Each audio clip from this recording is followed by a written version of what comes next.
Diz assim a palavra do Senhor. Vamos ler Atos, capítulo 2, versículo 14. Pedro, porém, pondo-se em pé com os 11, levantou a sua voz e disse-lhes: Homens judeus, e todos os que habitais em Jerusalém, seja-vos isto notório, e escutai as minhas palavras.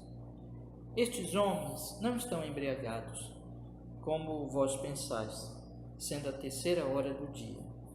Mas isto é o que foi dito pelo profeta Joel.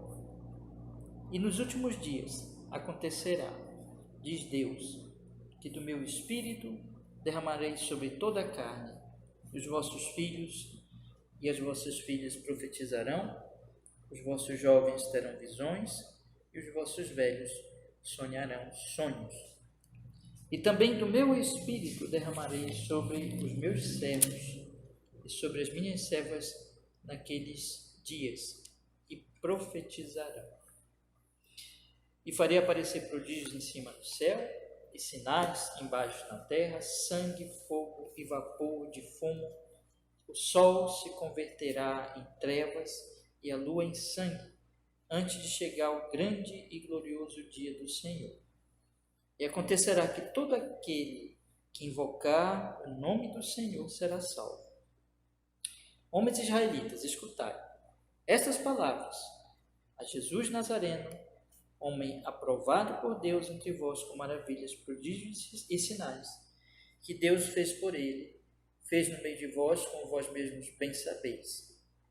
A este que vos foi entregue pelo determinado conselho e presciência de Deus, prendeste, crucificastes e matastes pelas mãos de injustos, ao qual Deus ressuscitou, desfazendo as dores da morte, pois não era possível que fosse retido por ela.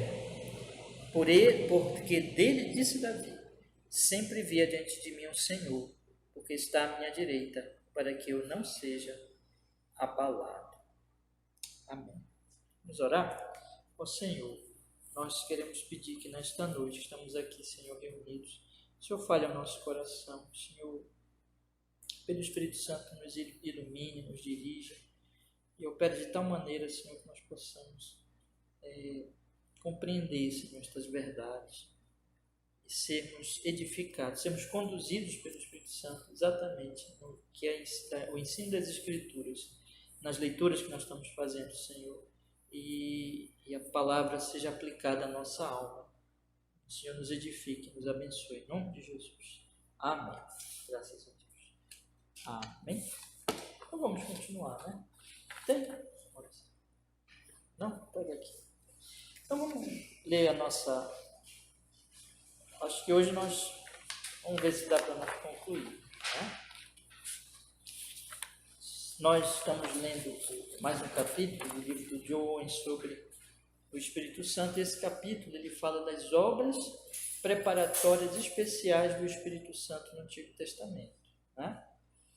Nós já vimos sobre as profecias, vimos que o Espírito Santo, como ele diz aqui, logo no início, eram realizadas essas obras, tanto extraordinariamente sobrepujando as habilidades realizadoras naturais do homem, quanto ordinariamente operando para capacitados de fazer aquelas obras com mais alto grau de suas habilidades. As obras extraordinárias do Espírito eram vistas na profecia, redação da Escritura e milagres, né? Então nós estamos vendo aqui que o Senhor Deus operou por seu Espírito no Antigo Testamento dessas maneiras aqui, dando mais alto grau das habilidades naturais dos homens para fazer certas obras, e também extraordinariamente trazendo a verdade, a profecia, as escrituras e assim por diante. Nós vimos a profecia que ela tinha por propósito, como ele diz aqui, revelar, trazer a verdade da primeira promessa de Deus quanto à vinda da bendita semente. E é isso que nós lemos aqui agora em Atos, né? Que Atos diz, Pedro cita Joel, o profeta Joel, sobre a vinda do Espírito Santo, e cita Davi sobre Jesus Cristo. Então, O Espírito Santo estava dando aquelas profecias para que Jesus fosse revelado, a verdade de Deus fosse revelada. E sobre as revelações, Owen diz que eram muitas diferentes formas pelas quais o Espírito entregava suas revelações aos homens de Deus. Vozes, sonhos, visões, falava verdadeiramente com eles e assim por diante. E aí nós temos uma objeção que, então, essa obra do Espírito Santo foi escrevendo as Sagradas Escrituras, compondo as Sagradas Escrituras, mas a objeção que nós vimos, eu fiquei aqui com vocês semana passada, em que ele coloca o seguinte: Pedro nos diz que os homens santos falaram da parte de Deus movidos pelo Espírito Santo, mas o Espírito não concedeu também inspirações santas e dom de profecia a homens maus e ímpios, tais como Balaão, né? Então, o Senhor não somente... como é que se explica isso? Porque Deus não deu profecias somente a homens santos, mas Ele deu também profecias a homens como Balaão. Aí eu fiquei aqui nesse ponto com vocês, né? E a explicação, a resposta de Owen a essa questão é que a declaração de Pedro de que homens santos falaram da parte de Deus, movidos pelo Espírito Santo, parece, contudo, referir-se apenas aos escritores da Bíblia. É possível que Pedro considere não a santidade real e inerente, mas apenas uma separação e dedicação a Deus para uma função especial. O dom de profecia não era em si mesmo a concessão de uma graça santificadora que produziu os frutos da santidade. Não há, entretanto, qualquer inconsistência no fato de que Deus poderia conceder inspiração direta a alguns que não eram realmente santificados, como está lá o caso de João 11:51, do sumo sacerdote no tempo de Cristo, que profetizou, mas que não era um homem crente, piedoso. A dificuldade quanto a Balaão, que era feiticeiro e profeta do diabo, é importante. Alguns afirmam que Balaão era apenas um profeta de Deus. Ele dedicava-se à astrologia, mas as suas profecias procediam de Deus. Não obstante nada influenciar sua vontade e desejos, permaneciam corruptos. Mais provável, entretanto, é que o Espírito Santo prevaleceu sobre o poder do diabo e forçou Balaão, contra as suas intenções, a profetizar apenas o bem para Israel. Então, nós vimos aqui que ele coloca como é possível que a Bíblia diga que homens santos falam da parte de Deus movido pelo Espírito Santo, que tem exemplos na Bíblia de homens ímpios, como Balaão, como o sumo sacerdote no tempo de Jesus, como o rei Saul. Aí ele coloca aqui duas opções, que é possível que Pedro considere não a santidade real inerente, mas apenas uma separação e dedicação a Deus para uma função especial, né? Então, santidade no sentido de separação, e talvez isso que Pedro estivesse referindo quando fala que homens santos falaram da parte de Deus movidos pelo Espírito Santo. Mas a primeira opção dele, irmão, me parece mais correta de nós entendermos assim, quando ele diz: parece, contudo, referir-se apenas aos escritores da Bíblia. Então, quando Pedro fala em 2 Pedro 1:21, que homens santos falaram da parte de Deus movido pelo Espírito Santo, não se refere a essas profecias que ocasionalmente Deus concedeu até por homens como Balaão, mas a escrita da Bíblia, quando ele inspirou as Sagradas Escrituras. Então, isso nos parece ser a forma mais correta de entender, vamos dizer assim, entender que Deus falou por homens santos, mas esses homens santos eram escritores da Bíblia, né? E Deus falou também até por homens que não eram santos, como Balaão, mas não escreveu a Bíblia por ele. Então, é isso que nós devemos entender que é a forma mais correta de compreendermos 2 Pedro, capítulo 1, versículo 21, que fala exatamente dessa obra do Espírito Santo do Antigo Testamento, trazendo as Sagradas Escrituras. Aí ele continua falando assim, sobre o rei Saul. Vamos continuar lendo então aí nosso texto. O caso do rei Saul é claro. O Espírito do Senhor que se apartou dele, foi o espírito de sabedoria e coragem necessários para torná-lo apto a legislar e a governar. Os dons do Espírito Santo foram tirados dele e o espírito maligno que veio sobre ele começou a perturbá-lo. Então, assim que João explica que no caso de Saul, que não era também um homem realmente convertido, acabou se apostatando, se afastando, e aconteceu todo aquele episódio dele que ele procurou Deus, inclusive a palavra de Deus por uma feiticeira, vocês conhecem a história, né? E a Bíblia diz também que o Espírito Santo, então, foi retirado dele, os dons do Espírito Santo foram tirados dele, e um espírito maligno começou a perturbá-lo, né? Então, o que João explica aqui é que provavelmente isso se refere, provavelmente não, né? De colocar assim, né? O Espírito do Senhor, ele diz que no caso do rei Saul é claro, que o Espírito do Senhor se apartou dele foi o espírito de sabedoria e coragem necessário para torná-lo apto a legislar e a governar. Então Deus, o seu Espírito, deu alguns dons a Saul que eram apropriados para ele ser rei. Vocês lembram que Saul tem uma situação assim diferente, né, entre Saul e Davi. Saul foi um rei que veio porque o povo pediu um rei. Aí o Senhor fez uma concessão, como que uma concessão, concedeu esse rei, mas não era aquele rei, por exemplo, como Davi, que era o rei realmente escolhido por Deus, do coração de Deus.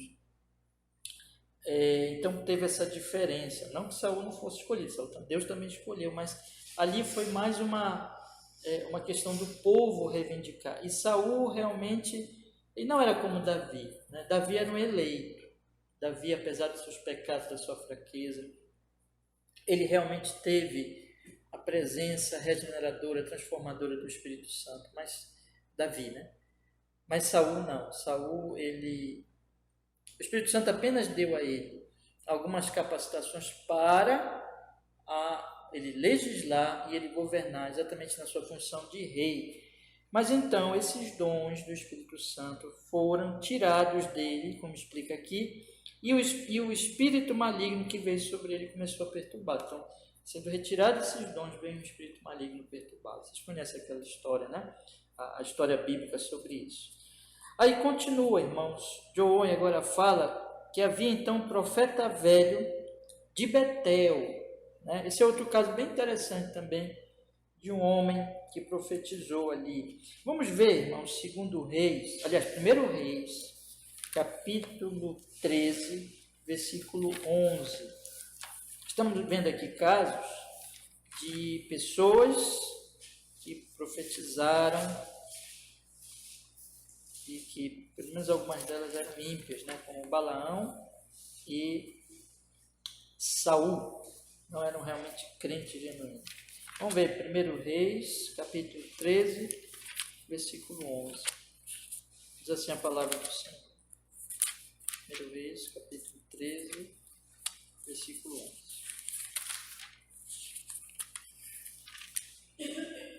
Diz a Escritura Sagrada, irmãos. E morava em Betel um velho profeta. E vieram seus filhos e contaram-lhe tudo o que o homem de Deus fizera aquele dia em Betel. Então, só para contextualizar, né? Um profeta foi enviado pelo Senhor e profetizou contra o altar, né? Diz aqui, só para nós pegarmos bem, diz aqui no versículo 1, e eis que por ordem do Senhor veio de Judá a Betel um homem de Deus, a Jeroboão, estava junto ao altar para queimar incenso, né? Jeroboão, ele fez ali um altar profano. Então, clamou contra o altar por ordem do Senhor e disse, altar, altar, assim diz o Senhor, eis que o filho nascerá à casa de Davi, cujo nome será Josias, o qual sacrificará sobre ti os sacerdotes dos altos, e sobre ti queimam incenso, e ossos de homens se queimarão sobre ti. Então ele profetizou contra o altar. E o rei, diz aqui no versículo 6, respondeu o rei e disse ao homem de Deus: roga a face do Senhor teu Deus, roga por mim para que me restitua a minha mão, porque ele ali, irmãos, no versículo 4, que ouvindo ao rei a palavra de Deus, clamara contra o altar. Jeroboão estendeu a sua mão sobre o altar, dizendo: pegai-o, mas a mão então se secou naquele momento, né, com a manifestação da ira de Deus. Então ele rogou, pediu para o profeta rogar a face do Senhor, né? Então o homem de Deus suplicou ao Senhor e a mão do rei lhe foi restituída, versículo 6, e ficou como dantes. E o rei disse ao homem, é bom te ler isso aqui para entender bem: vem comigo para casa, conforta-te, dar-te-ei um presente. Aí no versículo 8 diz: porém o homem de Deus disse ao rei: ainda que me desse metade da tua casa, não iria contigo, nem comeria pão, nem beberia água neste lugar, porque assim me ordenou o Senhor pela sua palavra, dizendo: não comerás pão, nem beberás água, e nem voltarás pelo caminho por onde vieste. Assim foi por outro caminho e não voltou pelo caminho por onde viera a Betel. Então, quando ele voltou por outro caminho, aí que vai acontecer isso que vamos ler agora. Ele encontra um profeta, um velho profeta, né? Vamos ler então o versículo 11, que diz assim: e morava em Betel um velho profeta, e vieram seus filhos e contaram-lhe tudo o que o homem de Deus fizera aquele dia em Betel, e as palavras que dissera ao rei, e as contaram a seu pai. E disse-lhe seu pai: por que caminho se foi? E seus filhos lhe mostraram o caminho por onde fora o homem de Deus que viera de Judá. Então disse aos seus filhos: aguardai-me um jumento. E abordaram-lhe o jumento no qual ele montou. E foi após o homem de Deus e achou-o assentado debaixo de um carvalho, e disse-lhe: és tu o homem de Deus que vieste de Judá? E ele disse: sou. Então lhe disse: vem comigo a casa e come pão.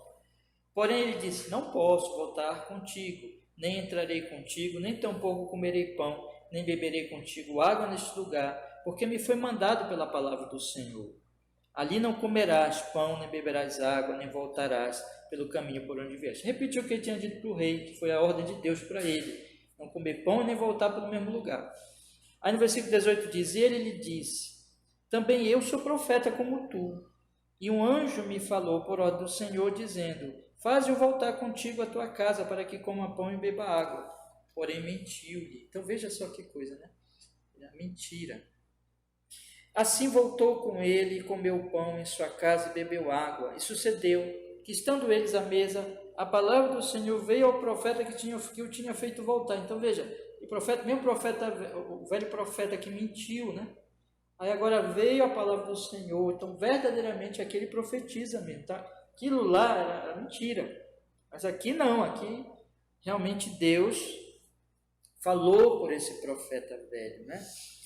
E sucedeu então que, estando ele à mesa, a palavra do Senhor veio ao profeta que o tinha feito voltar, e clamou ao homem de Deus que viera de Judá, dizendo: assim diz o Senhor, porquanto foste rebelde à ordem do Senhor, e não guardaste o mandamento que o Senhor teu Deus te mandara, antes voltar-te, comeste pão e bebeste água no lugar de que o Senhor te dissera: não comerás pão nem beberás água, teu cadáver não entrará no sepulcro de teus pais. Sucedeu que, depois que comeu pão e depois que bebeu, aguardou ele o jumento para o profeta que fizera voltar. Este, pois, se foi, e o leão o encontrou no caminho e o matou, e o seu cadáver ficou estendido no caminho, e o jumento estava parado junto a ele, e também o leão estava junto ao cadáver. E eis que alguns homens passaram e viram o corpo lançado no caminho, como também o leão que estava junto ao corpo, e foram e o disseram na cidade onde o velho profeta habitava. E ouvindo o profeta que fizera voltar do caminho, disse: é o homem de Deus, que foi rebelde à ordem do Senhor. Por isso o Senhor o entregou ao leão, que o despedaçou e matou, segundo a palavra que o Senhor lhe dissera. Então disse aos seus filhos: aguardai-me o jumento, e eles o aguardaram. Então foi e achou o cadáver estendido no caminho, e o jumento e o leão, que estavam parados junto ao cadáver. E o leão não tinha devorado o corpo, nem tinha despedaçado o jumento. Só matou. Então o profeta levantou o cadáver do homem de Deus e pô-lo em cima do jumento, levando-o consigo. Assim veio o velho profeta à cidade para o chorar e enterrar. E colocou o cadáver no seu próprio sepulcro e prantearam-no, dizendo: Ah, irmão meu!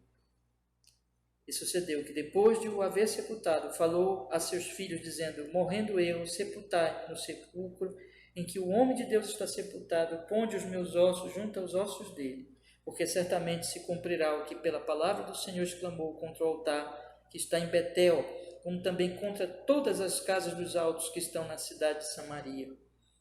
Nem depois destas coisas deixou Jeroboão o seu mau caminho, antes de todo o povo, tornou a constituir sacerdotes nos lugares altos, e a qualquer que queria consagrava sacerdotes nos lugares altos.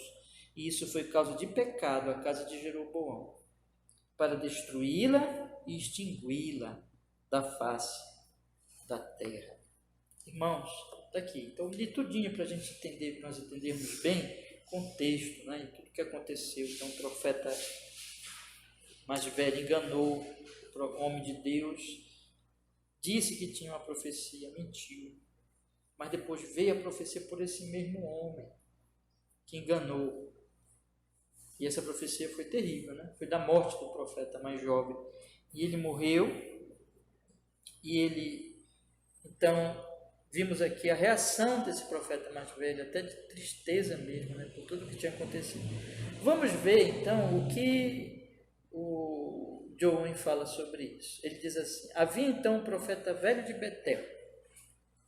Embora esse profeta parecesse mau, era um dos que Deus usava algumas vezes para revelar sua mente ao povo de Israel, não sendo provável que estivesse sob engano satânico, como estavam os profetas de Baal, pois ele é, sem dúvida alguma, chamado de profeta, e a palavra de Deus veio verdadeiramente a ele. Então é diferente aqui, ele era realmente um profeta, né?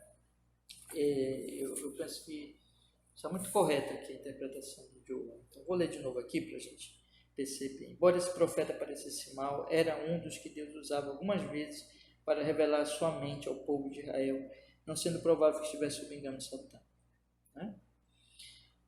Como era o caso dos profetas de Baal e o próprio Balaão, né, que era um falso profeta mesmo. Pois ele é, sem dúvida alguma, chamado de profeta, e a palavra de Deus veio verdadeiramente a ele, irmãos. Então, esses casos, eles explicam de uma maneira geral, meus irmãos.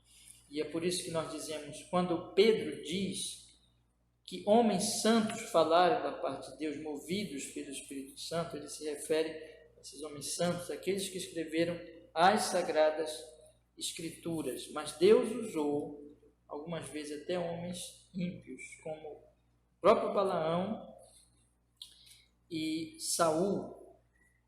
E aí eu queria destacar novamente, irmãos, o que eu já falei para vocês aqui. Acho muito interessante nós notarmos o que está aqui na resposta de Joe Owen. Eu quero destacar novamente, porque isso é muito importante. Ele diz assim: o dom de profecia não era em si mesma a concessão de uma graça santificadora que produzia os frutos da santidade, né? Então, uma coisa não era necessariamente a outra. Alguém podia ter, até momentaneamente, um dom de profecia, mas não significava que ele tinha uma graça santificadora que produzia os frutos de santidade.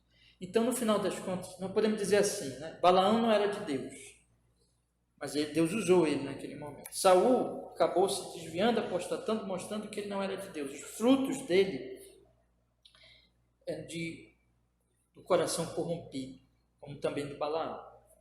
Mas, irmãos, Deus usou eles. Isso mostra que a profecia Deus pode dar, Deus podia dar naquela época, sem uma concessão da graça santificadora. Então, o que mostra que uma pessoa é de Deus? A santidade. O que mostra que uma pessoa tem a graça de Deus? A graça santificadora, que mostra que ela realmente é de Deus. O fruto de santidade. Então, isso é muito interessante nós meditarmos um pouco sobre isso, né? Sobre pessoas, mesmo nos nossos tempos, irmãos. Não tem mais dom de profecia hoje, né? Como tinha naquela época, ainda que alguns grupos cristãos reivindiquem profecia da mesma forma, mas nós não cremos pelas escrituras que isso realmente existe, mas ainda assim, pessoas, mesmo no nosso meio, pode acontecer, meus irmãos, de pessoas terem certos dons, certas capacitações, serem usados momentaneamente, até mesmo serem usados momentaneamente por Deus para trazer até algum benefício, não é? Poder até pregar a palavra de Deus, por exemplo. E você lembra de Judas, né? Judas não foi usado para até expulsar demônio, para operar milagres, para pregar. Judas não parecia um crente, mas ele não tinha. O que Judas não tinha? Fruto da santidade, que é a graça santificadora. Então, Jesus disse, pelos seus frutos conhecereis. Então, isso nós temos que aplicar aos que se colocam sobre nós, como pessoas que vêm querer ser os guias do povo de Deus, ou aqueles que trazem uma palavra de Deus, e se aplicar também a nós, né, irmãos? Que a evidência de que nós somos de Cristo não vamos dizer assim, outra coisa a não ser essa, santidade. Santidade. Temor ao Senhor, amor ao Senhor, zelo pelo Senhor. Nós não somos perfeitos, mas se uma pessoa realmente é de Deus, ela vai mudar de vida, ela vai amar ao Senhor, ela vai amar os caminhos do Senhor, os mandamentos do Senhor. Até calhando com o que nós falamos agora domingo, né? Que o Senhor orou pela nossa santidade.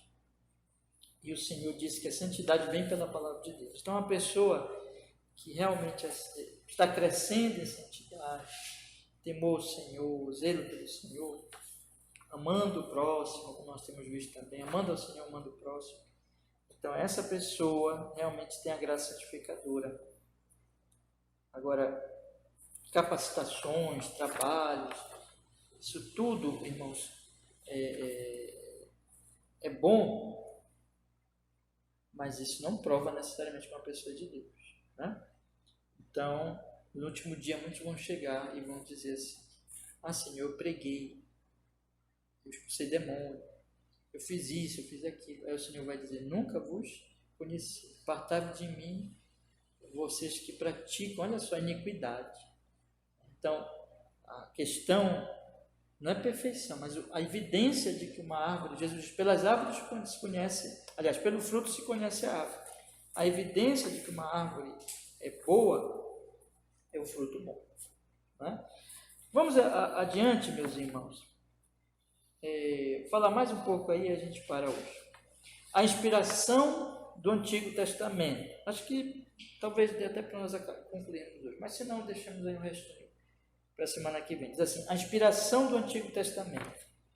A escrita da Bíblia foi uma obra do Espírito Santo que começou no Antigo Testamento. Esse é um tipo distinto de profecia. A inspiração da mente desses profetas com conhecimento e a compreensão das coisas reveladas era essencial. Eles necessitavam também que as palavras lhe fossem sugeridas para poderem declarar exatamente o que lhes havia sido revelado. As suas mãos precisavam igualmente ser guiadas à medida que escreviam as palavras sugeridas a eles. Exemplo de Baruque, né?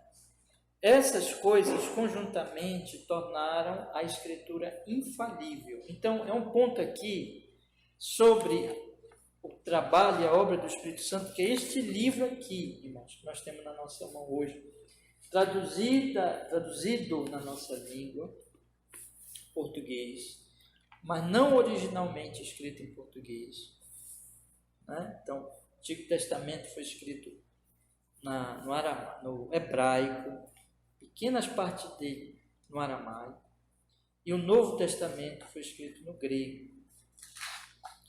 Então, esse texto que nós temos na nossa mão, traduzido para o nosso português, originalmente escrito nessas línguas originais, né?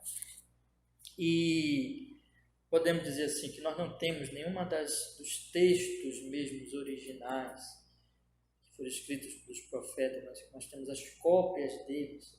Isso já é um outro aspecto da obra de Deus, preservando a sua palavra para que ela chegasse até nós, ainda que aquele material que os profetas usaram na época, né, ele se desgastou e foi destruído, mas Deus providenciou para que fossem feitas muitas cópias e nós pudéssemos então ter esse livro aqui com confiança realmente de que foi aquilo que Deus deu originalmente para eles, irmãos. Mas o fato é esse: Deus deu a sua palavra. E como foi que isso aconteceu? E se é a palavra de Deus, é a palavra de Deus, né? É a palavra, como João conclui aqui, esse ponto, a escritura infalível de Deus. Mas como ela se tornou essa escritura infalível? Alguém pode dizer assim: será que nós temos realmente a escritura infalível de Deus aqui? Será que essa é a palavra de Deus mesmo, completamente? Ou nós temos uma parte que é a palavra de Deus e outra parte não? Aquele pensamento assim, irmãos. Esse livro que nós temos nas mãos, é a palavra de Deus ou contém a palavra de Deus? É diferente, né? Então, existe dois pensamentos aí que surgem a respeito da questão da Bíblia Sagrada. Se ela é a palavra de Deus ou se ela contém a palavra de Deus. Então, posso explicar até aqui com essa taçazinha aqui, né, de água. Então, isso aqui é um recipiente, né? Esse recipiente contém água, mas ele não é a água, né? Ele contém. Então, será que é isso? Então, quando nós olhamos para a Bíblia, nós podemos dizer assim: a Bíblia, esse livro, ele contém a palavra, mas não é a palavra. Será que é isso? E se nós entendemos assim, significa que tem parte nele, como aqui nesse recipiente. O conjunto aqui desses elementos que estão aqui, parte é o vidro, né, do recipiente, parte é a água. Mas ele todo não é água, ele contém água. Então, será que é isso? Será que parte desse livro é humano e parte dele é divino? Ou ela é a palavra de Deus? Você percebe a diferença? Porque se ela é a palavra de Deus, ela é a palavra de Deus. Aí eu posso ilustrar de novo aqui. Isso aqui é uma taça, é um recipiente que contém água, né? Mas quando eu digo que é um recipiente, eu estou dizendo que de fato é a totalidade. Então, se eu digo que a Bíblia é a palavra de Deus, eu estou dizendo aqui que ela inteira é a palavra. E não que ela contenha, é diferente, mas que ela é a palavra de Deus. Qual é a verdade, irmãos, sobre essas duas opções? Aí nós dizemos: não é verdade que ela contém. É verdade que ela é a palavra. Né? Então, a totalidade dela é a palavra de Deus. Agora, ela foi escrita diretamente por Deus. Aí tem esse outro elemento, né? Então, eu vou só falar essas coisas agora. A semana que vem nós vamos continuar. Eu acho interessante detalhar alguns pontos de doutrina sobre esses aspectos para conhecimento e edificação dos irmãos, né? Então, observem, Ele disse que John está tratando aqui da inspiração do Antigo Testamento. Então, quando nós dizemos assim, irmãos, que ela é a palavra de Deus, eu disse para vocês que ela é a palavra, ela não é quando contém a palavra, ela é a palavra. Então, qualquer parte que você lê da Bíblia, é Deus que está falando, né? Não é uma parte que Deus fala, aí na outra parte Deus não está falando, que é o homem que está falando. Não, Deus está falando em todo o conteúdo da Bíblia Sagrada. A Bíblia é a palavra de Deus. Agora, ela tem um elemento humano. Sim, porque Deus não escreveu esse livro diretamente, né? Deus, ele não escreveu dessa forma diretamente, mas ele usou o meio humano, usou homens que viveram em épocas diferentes e que, porém, foram usados por ele para que essa palavra exatamente se tornasse escritura infalível de Deus, desse Deus Todo-Poderoso. A palavra infalível de Deus. Então, ele usou esses meios, mas o resultado final é a sua palavra. Como foi que isso aconteceu? Como foi que isso ocorreu? A John Owen, ele faz aqui um resumo bem interessante para nós compreendermos isso, irmãos. Ele dizendo assim, vamos ler aqui. A escrita da Bíblia foi uma outra obra do Espírito Santo que começou no Antigo Testamento. É um tipo distinto de profecia. Então, nós já vimos aqui que o Espírito Santo, ele vem dando revelações desde o Antigo Testamento por meio de homens, fazendo isso por profecia e revelação, né? Revelação, então, as profecias foram obras do Espírito Santo, e ele usou, não somente vimos aqui homens santos, mas também homens até como Balaão, até como Saul. Mas, irmãos, a Bíblia, ela é um tipo distinto, como ele coloca aqui,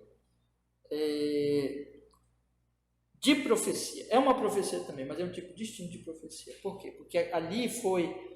Profecia, quando o profeta falava, ele estava profetizando em nome de Deus, Deus estava falando através dele, mas nem todos escreveram, né? Um livro, por exemplo, de tudo que falaram. Por exemplo, irmãos, João Batista nunca escreveu, né? Não tem um livro diretamente escrito por João Batista. João Batista, ele é mencionado na Bíblia, é mencionada a sua profecia, mas ele mesmo não escreveu. Então, o que foi que aconteceu aqui? Esse tipo distinto de profecia é um tipo, então, de profecia que tem a ver com a escrita da palavra de Deus. É isso que Paulo fala aqui, texto muito conhecido nosso. Vamos começar por 2 Crônicas, que nós já conhecemos bastante o 2 Timóteo, depois a gente lemos em seguida 2 Timóteo. Mas vamos ler 1 Crônicas, capítulo 28, versículo 19. 1 Crônicas,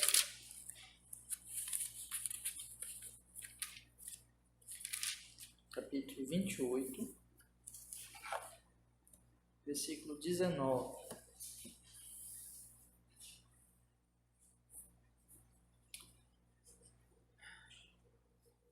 Tudo isto, disse Davi, fez-me entender o Senhor por escrito da sua mão, a saber, todas as obras desta planta. Então aqui, Deus deu a planta, né? O templo, o desenho do templo, o projeto, digamos assim, de como seria o templo, que não foi feito por Davi, mas foi feito pelo filho de Davi, Salomão, e quem deu isso para ele, e que ele então ali, por escrito, ele diz aqui, da sua mão, foi o Senhor Deus Todo-Poderoso. Então é um tipo distinto de profecia, quando Deus, ele então ali colocou a sua vontade por escrito, né? Vamos ver 2 Timóteo, capítulo 3, versículo 16. 2 Timóteo, né? Capítulo 3, versículo 16. Isso é bem conhecido nosso.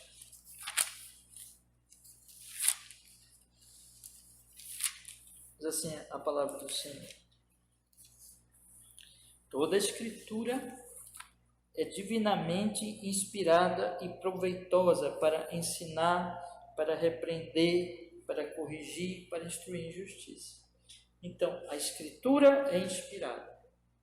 Escritura, Deus deu a Escritura, Deus deu a sua palavra escrita, um livro, e fez com que fosse escrita a sua palavra. Então, isso é um tipo, irmãos, repito, distinto de profecia. Tudo é profecia. Deus deu várias profecias no Antigo Testamento. Usou vários homens no Antigo Testamento, mas nem todos eles escreveram a Bíblia. Não é? Nem todos eles escreveram, foram usados por Deus nesse tipo distinto de profecia.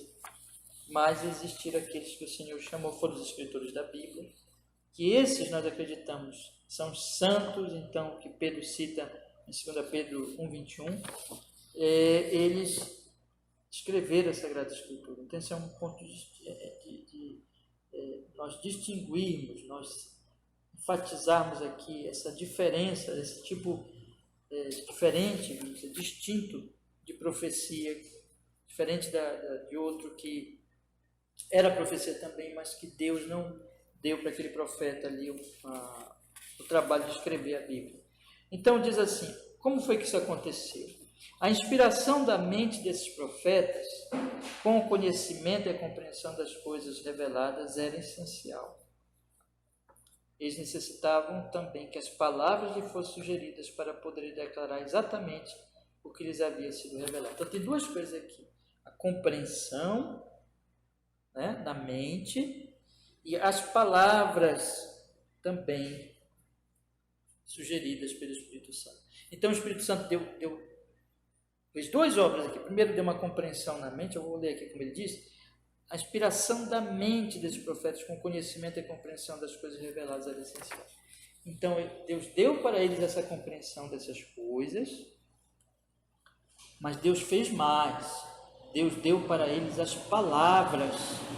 Deus sugeriu as palavras para declarar exatamente o que lhes havia sido revelado. Então não foi somente uma compreensão que o Espírito Santo deu e que ficou a cargo dos profetas eles escolherem as palavras, em que Deus deu só a compreensão ou a ideia, digamos assim, mas as palavras ficaram sobre a capacidade humana meramente. Não. As duas coisas o Espírito Santo operou. Então, tanto na compreensão como na escolha daquela palavra, quem deu também aquela palavra foi o Espírito Santo. E ele fez isso, meus irmãos, evidentemente vamos dizer assim, não retirando as capacitações daqueles profetas, fazendo com que, por exemplo, até o estilo ou as formas de expressão não fossem deles, eram deles. Por exemplo, se você pega, vocês não percebem claramente quando vocês estão lendo o Evangelho de João a diferença de uma carta de Paulo? Você não percebe a diferença? Diz aqui, esse texto aqui é de João. Vocês pegarem quantos livros na Bíblia são de João? Nós temos o Evangelho de João, 1ª, 2ª e 3ª João e o Apocalipse. São 5 livros, né? Então, mas especialmente os evangelhos e as cartas, que são muito ali, você percebe uma linguagem muito semelhante. Aí você lê o Evangelho de João, você lê as cartas de João, você sabe que é de João. Mas se você lê de Paulo, você sabe que é de Paulo. Você consegue fazer a diferença entre o Evangelho de João e os outros evangelhos, Mateus, Marcos, Lucas.